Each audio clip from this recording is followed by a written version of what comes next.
Hello, and this is a tutorial on how to install virtual environment on a Linux operating system.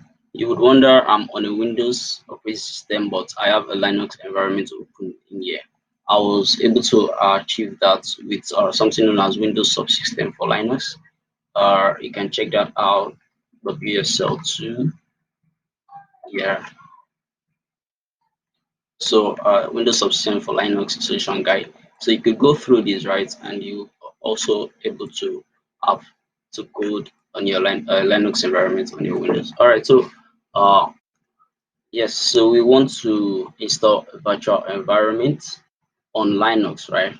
So you will notice I'm in the app directory right here on Linux, and to install that, you have to run this command pip3 install virtual env.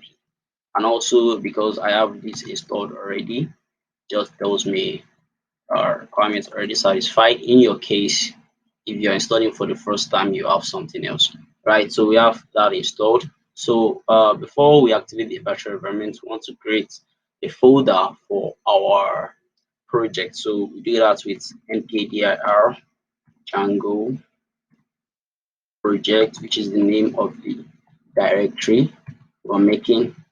So you change into the directory is change directory as project, right? So now we are now in Django project directory. So now in this directory, it is where we are going to install or create a new virtual environment, right? So and to do that, we run this command virtual env simple Django project.